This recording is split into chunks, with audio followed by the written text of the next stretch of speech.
Okay, y'all, welcome back to the channel. Um, Greatly would appreciate it if you press that subscribe because I will be posting a lot more often. So today we're going to try story time.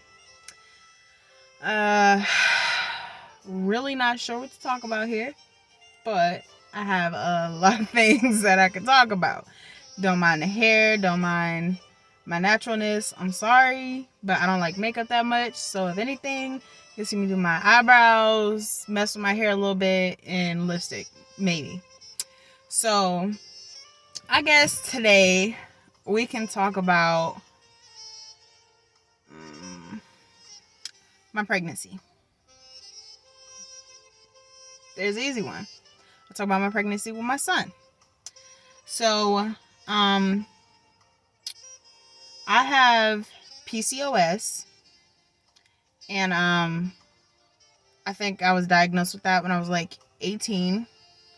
Didn't know anything about it. I just knew that I was never regular with my periods. So I did a bunch of research on that or whatever, and if you don't have your period, it says you can't ovulate and you can't get pregnant. And I just kept hearing a bunch of different stuff about me not being able to have kids, this and that, yada yada. So let's jump to probably like October 2020 and go to the gyno. I'm like, hey, want to get on birth control. I want to try to regulate my period so I can try to have kids one day, if the Lord is willing, I'll have kids, okay? So, trying birth control. Now, I'm on it for a while, and I say probably in July, August, I start missing it. And I'm like, okay, So I start skipping like every other day or whatever, forgetting because I got busy. I was working and all this other stuff. Now, they say when you have a baby around you, you ovulate. So I had my niece, I believe, for a whole week. Ended up having sex during that week. Now, mind you, I normally don't ovulate, but I had her. So I had sex during that week because I ovulated. She made me ovulate. So basically, I had my son because of my niece. As silly as it sounds, it's 100% true. So with me missing the birth control off and on, that's what sent me to ovulation, because I was already messing with me. Plus having a baby around constantly was making me ovulate. So September 7th, I went to the hospital for pain in my pelvic area. I go to the hospital. I'm like, hey, something isn't right. I was like, I normally don't have a period. I'm like, but I know this isn't what period cramps feel like. I'm like, what is going on? And so they come back and they're like, you're pregnant. I said, you're lying because I can't get pregnant. I don't even ovulate, yada yada. And then they started explaining it to me and stuff. And I'm like, sister! My sister was out in the waiting room. Ran out there. I grabbed her. I'm like, dude, I'm pregnant. She's like, nah, no, you're not. You can't. I'm like, dude, I'm pregnant. And she's like everything just went silent. And then all of a sudden, I lost my mind. I started crying. I was like boo-hooing. I was going crazy. I'm like, oh my God, I'm pregnant. I don't know what to do. I'm overwhelmed. What the hell? I didn't know this could happen. Yada yada. I wasn't ready. And it was just fucking crazy. And I'm just like, oh my God, I'm pregnant. So, yeah. So I called my grandma and she's like, I told you it would happen. Yada yada yada. And I'm like, okay. So automatically, me and my child's father, we start saving, and we're going on over these plans, how we want the baby to be raised and all this and that and everything else. And I'm just like, this is really happening. Because how do you prepare for something that you didn't even know was possible? That's like God coming down talking to you and be like, you know what? You're amazing. But you're going to be stunned that God's like right there in front of your face. Like I didn't know it could happen. I know that's probably like not a good example, but that's the first thing that came to my mind. So run with it. But so the pregnancy and stuff got really, really hard. With him, I couldn't keep anything down. When I say anything, I mean like I'm not a type of water person. I just don't like the fact that it doesn't have any taste. I need some with flavor and a little sugar. So even then I started drinking water and ice and everything and liquids, solids. I tried everything. Nothing worked. I barely kept food down with him at all. I say probably until like the last 2 weeks of me being pregnant. That's when I finally actually started eating. And like I would always get like really, really bad cramps and like spasms in my legs and stuff to where it was like hard to move, and it was just really, really horrible. And so my son was due May 14th of 2021. He came April 14th, 2021 via emergency C-section. And I remember I was just laying there in bed. I had his dad, I think he was rubbing my stomach or something. And at this time, I put my bed in my living room because I knew I was going to go into labor soon. Like, I felt it. I kept telling everybody, like, he's going to come early. So I put my bed in the living room. So I'm laying in the living room. He's massaging my belly on the bed. All of a sudden, I, like, sit up a little bit. And, like, water just gushed everywhere.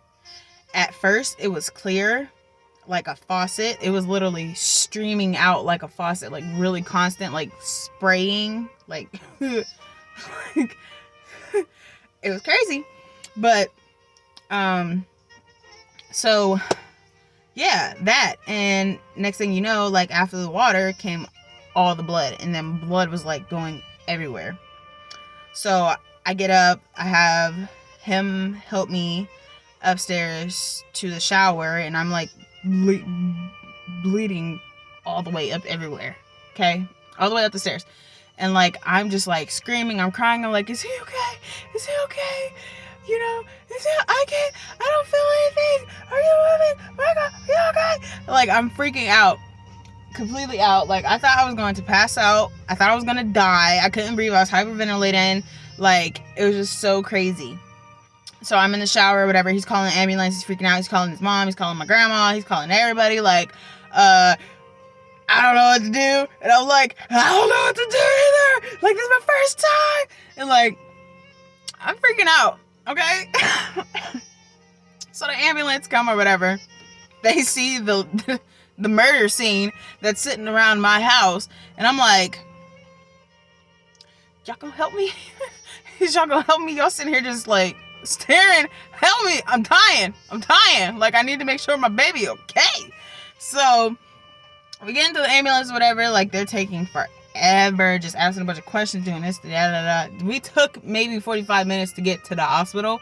And for a first time mom and like all this stuff happening, and he's not supposed to be here for like another month or so, and like, I'm freaking out about my baby. I'm like, dude, you have no monitors hooked up to him, you have nothing. Like, you guys are just talking to me and like having conversations. Like, can we just get to the hospital? Like, how is this gonna help me? Okay, we get to the hospital and they're like, yeah, we don't know what that was. When was this, that, and the other, and they weren't helping me at all. And I'm sitting there, I'm telling them, I'm like, guys, my baby is coming. And they're like, well, we just checked you, you're not dilated or anything. I'm like, dude, my water broke. What do you mean? They're like, you're not in labor. It's just, we don't know what it was. And then they said they were going to check the sac, and then they didn't. And then they sent me home, which thank God, because my OBGYN appointment was the next morning. So I go in there, and she checks me. I told her what happened, whatever, went to the hospital, told her everything. And she checks me. She's like, okay, you're 1 centimeter. And at this time, it's probably like 10 in the morning. Okay? Mind you, my water broke at probably like 2 in the afternoon the day before. And so I'm like, okay. So she's like, you gotta hurry up. You gotta get to the hospital. You know, do this, do that. You're in labor. I'm like, well, I've been having contractions since yesterday. Because before my water broke yesterday, my grandmother was up and we were sitting there folding baby clothes and stuff. And I'm like, Grandma, I think I'm contracting. And like, she's like, no, it's too early. It's too early. Yeah, okay. It's too early, my ass. Okay. So I was sitting there contracting the whole freaking day before. And like, so I've been going through it. And I'm like, are you sure I'm only 1? I'm like, because I've been having contractions for over 24 hours now. Literally. Timing and all. Like, and so I get to the hospital. And, you know, they're hooking me up, whatever, doing all this, that. I got to the hospital at like 11 a.m. that morning.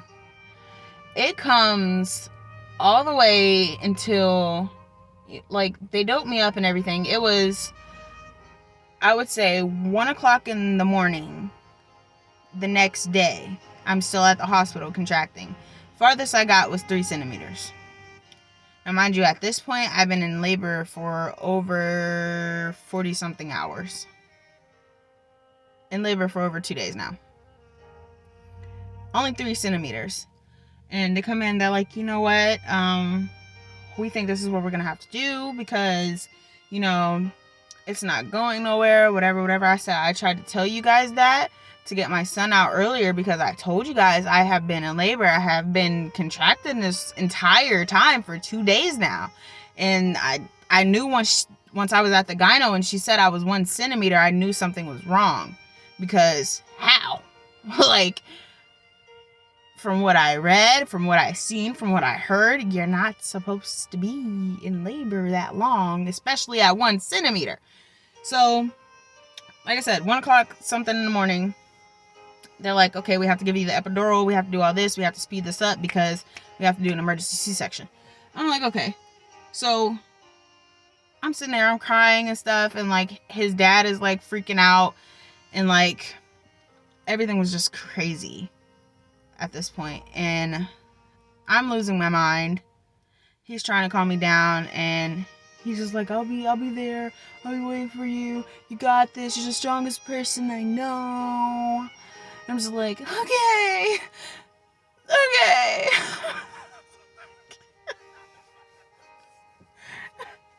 God help me. So, I go back there. I remember just laying back on the table, and I just remember tears just running down my eyes as I'm laying there. And like, the only people I called was his mom and my grandma. I didn't want to talk to nobody else at all. So, you know, I'm just like, okay. So I'm sitting there, I'm crying.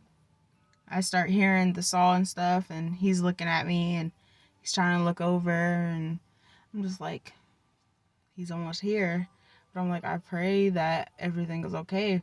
That's all I was worried about. I'm like, if I die on this table, like, I don't know if other people think about stuff like this, but I'm like, if I die on this table, as long as my baby is okay, I'm fine. Let me go. Take me. You know, just let my baby be okay. So, they brought him out. Had that little cone head and stuff. I remember laying there, like, eyes just, you know, going in and out, just laying there. And I remember seeing his cone head, and I'm like, oh, that's my baby with the cone head. And I seen him look at him, and I'm looking at him, and I'm like, I don't even care that I got cut open. I don't feel anything. He is gorgeous. So after all that was done, and I guess they got done stitching me up, they wrote me in the little room right next door to the operating room. And I was in there for maybe about an hour. And I was just holding him. And like, I just kept crying because I never knew or expected to have a child. And like the way everything was going, for it being so hard and for it already be hard for me to even get pregnant and have him, it was crazy. But I was so overwhelmed with like so many different emotions. And so after I was back in that little room for an hour, they finally took us back to the regular room. They took him to get his shots and everything, and took him to get his shots and stuff. I say probably like 3 o'clock rolls around. Well, no. I say probably like 6 o'clock rolls around. They come in, they're like, we found blood in his stools and, you know, some other stuff. And he has to go to Akron Children's Hospital in Akron. And I'm like, okay. And I'm like, I can go with him, right? No. No, you can't. So I start losing it all over again because my baby just got here. He's hard to get here. And his trials and tribulations and mine, since like, it's just driving me crazy. My mind is just going. And I'm like, please don't take my baby. Like, but I'm like, I had to adult up about the situation and let him go. Because for one, you really don't have a choice. And for two, you need to see what's going on. Because apparently it's something really important. So they put him in the incubator thing and they brought him in and had all the people in there or whatever so I can see him before he goes. And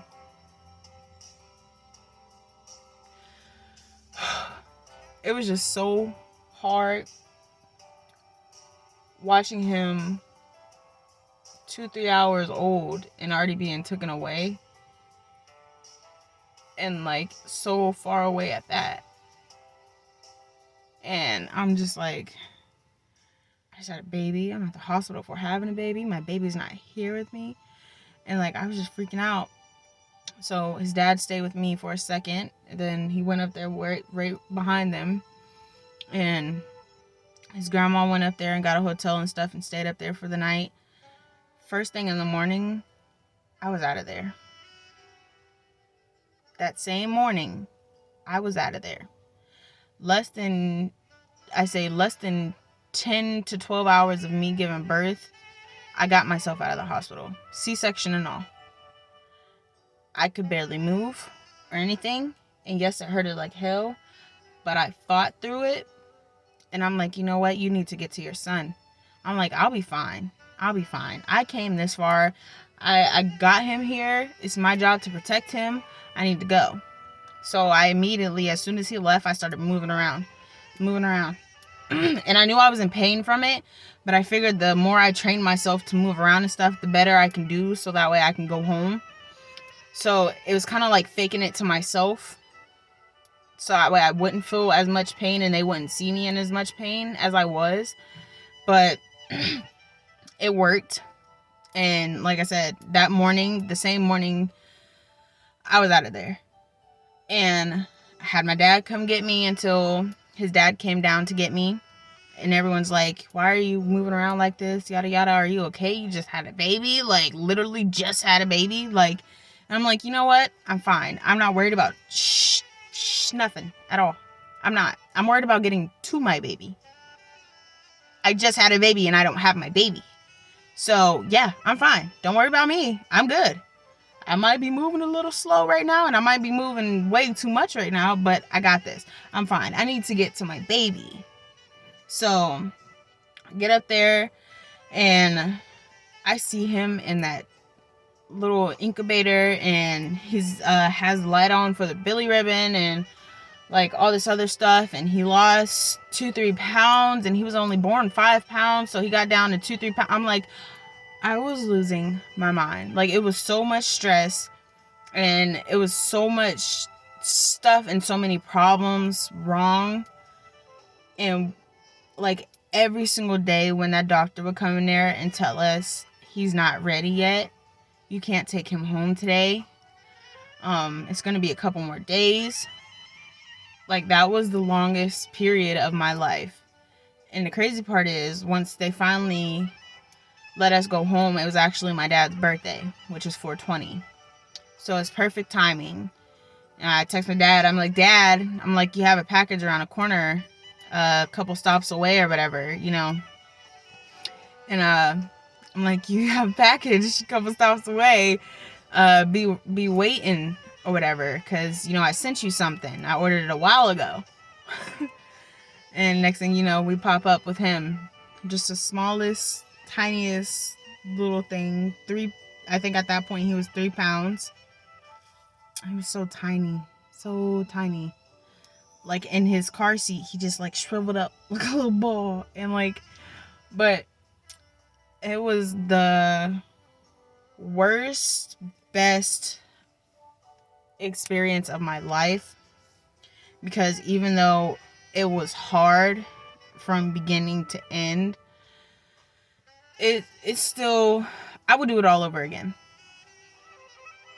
Even though it scarred me and gave me like major PTSD and postpartum, I would still do it all over again because he is amazing. Like, I waited so long, and God gave me the greatest gift that he can ever give anybody, or at least to all mothers, fathers, however you want to put it. But God saved my life when he gave me my son. He did. Because I always got down, like, I'm never going to have kids. I don't even want to be here. How am I going to leave anything? Who's going to remember me? You know, all I want is a kid, you know, like, why can't I do what a woman's supposed to do? And, you know, like, that was probably one of the biggest things, because I didn't feel like a woman. I'm like, I can't even have kids. I can't even have a period, you know? And so that's the story of my son getting here. And he is now 1 year old. He is strong and healthy and crazy, driving me crazy. I drive him crazy too, because he'd be looking at me sometimes like, Mom, leave me alone. I'm like, okay. You know, your kid gives you that look like, but it's like, I can't help but to bother him so much. And like, even when he's asleep, even if it's a risk of like waking him up or something, and if he looks uncomfortable, I'll just be like, okay, let's fix that. Like, it's just, I can't leave him alone. Like, I can't. Like, that's my baby. And I am so thankful, and I thank God every single day and night, like, that he has given me the gift of my son. Because to me, that is my gift of life. Because my son gave me life. God gave me life. God gave my son life. My son is my life. So every day, I just thank God for it. Because it's everything I thought it would be and thought I wouldn't be and imagined it to be. It's even better. Once you actually have that, it's even better. So I just want to wish everyone who's trying to have a child good luck. And everyone who wants to adopt, or, you know, whatever your situation, I wish you the best of luck, because I've been there. I've thought of every situation and every possibility of what couldn't, wouldn't, shouldn't, should happen. And it's one of the most stressful things. So my advice to everybody in those situations would be to let go and let God. Don't think about it so much, because once I stopped thinking that I was gonna have kids at all, that's when it happened. Don't stress yourself about it, because when you're stressing about not being able to have a baby, you're putting stress on your mind, your body, your heart, your soul. You're putting stress on all of that. So stop, pump your brakes, take a second, sit back, relax, do, and just be patient. Don't even think about it. Don't even think about it. It sounds like it's going to be hard to do, but don't. You see a baby, just be like, "Aww." That's it. Don't stress yourself about it, because it will happen. And if by God's power it doesn't, adopt a baby. There's a million kids out here who can use homes and good families and everything else. Even if the process is hard, go through with it so you can have a child, because it's beautiful and it's something that you don't want to go through life missing. There's people out here who is 60 something years old and, was like, their whole life they said they didn't want kids or whatever, but they get to the end of their life and they're like, well, who am I going to leave this to? Who's going to remember me? I have no children, no grandchildren, no nothing, and they're just by themselves. They just have nieces, nephews, cousins, and stuff like that, and they regret it at the end of their life because they wanted to enjoy life. But that's for some people, and some people want the family life, and I'm one of those people. So I wish everyone good luck on their journey, and just pray and manifest and take your time. Be patient. I used to hate hearing be patient, but once you stop stressing and stuff, a lot of stuff goes away, and that is a promise. Don't overthink. And I have it worse because I'm a Virgo. Believe me, I know. Don't overthink. You guys have a good day.